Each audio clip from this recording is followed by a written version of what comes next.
Rusuhan kaum 1964 berlaku dalam dua tempoh berasingan pada bulan Julai dan September antara orang Cina dan Melayu di Singapura.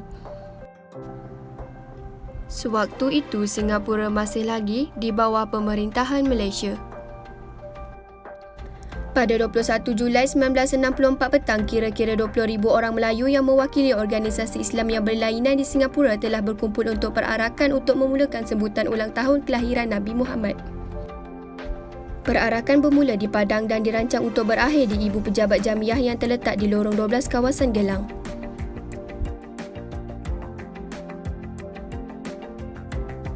Sepanjang perjalanan, sebilangan penonton Cina mengejek dan melemparkan barang-barang ke arah orang Melayu yang mengakibatkan penyebaran sekumpulan kecil orang Melayu dari kumpulan itu.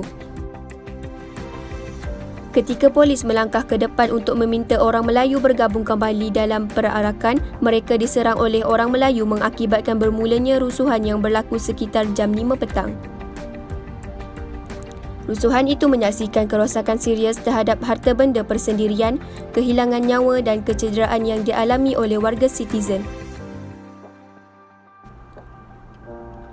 Menurut laporan pasukan polis, sebanyak 220 insiden direkodkan dengan 4 terbunuh dan 178 orang mengalami beberapa kecederaan. Selanjutnya, hampir 20 rumah kedai milik orang Cina di sekitar wilayah Gelang dan Jalan Yunus terbakar.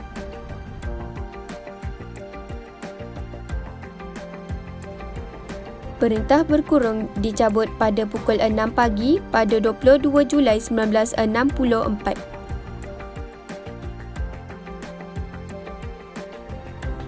Pertembungan dan ketegangan antara orang Melayu dan Cina muncul kembali sehingga jam malam diberlakukan semula pada pukul 11.30 pagi.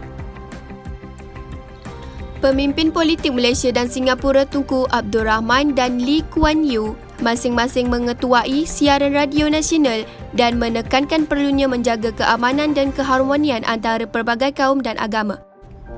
Kedua-duanya meminta orang-orang untuk tetap berada di dalam rumah dan tidak ikut serta dalam tindakan yang menyalahi undang-undang. Rusuhan kaum mereda pada 24 Julai 1964 kerana jumlah konflik komunal yang dilaporkan dikurangkan menjadi 7 kes. Pada 2 Ogos, pengenaan perintah berkurung sejak 21 Julai dicabut sepenuhnya dan pengawasan polis dan tentera yang tinggi dihapuskan.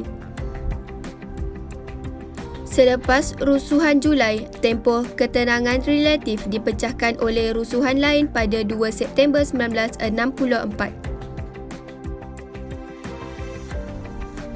Rusuhan ini dicetuskan oleh pembunuhan misteri seorang penunggang beca Melayu di sepanjang Gelang Serai. Dan kejadian ini mencetuskan percubaan penikaman dan peningkatan keganasan. 13 orang terbunuh, 106 orang cedera parah sementara 1,439 orang ditangkap.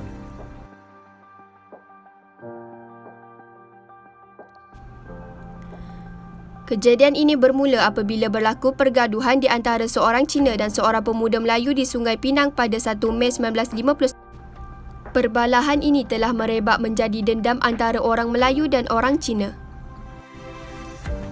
3 orang Melayu telah cedera manakala banyak harta musnah dalam pergaduhan dengan orang Cina. Akibatnya, orang Melayu cuba balas dendam. Seramai 20 orang Melayu dan 30 orang Cina lengkap bersenjata bersiap untuk menyerang di antara satu sama lain, namun polis berjaya patahkan rusuhan. Sehari selepas itu, sebuah rumah kongsi dan 6 buah rumah orang Cina telah dibakar oleh orang Melayu dalam satu pergaduhan. Kejadian berlaku akibat salah faham. Mesyuarat yang dihadiri oleh orang Melayu di masjid untuk membincangkan langkah mengawal keselamatan telah dianggap oleh orang Cina untuk mengancam mereka. Akibatnya, sekali lagi berlakulah pertempuran antara orang Cina dan orang Melayu. Seorang Melayu terbunuh manakala 5 lagi cedera di pihak Cina, seorang terkorban manakala 2 lagi cedera. Kejadian membalas dendam telah menyebabkan berlakunya huru-hara di pulau dan kawasan berhampirannya. Ketegasan pihak berkuasa menangani kejadian tersebut berjaya meredakan keadaan.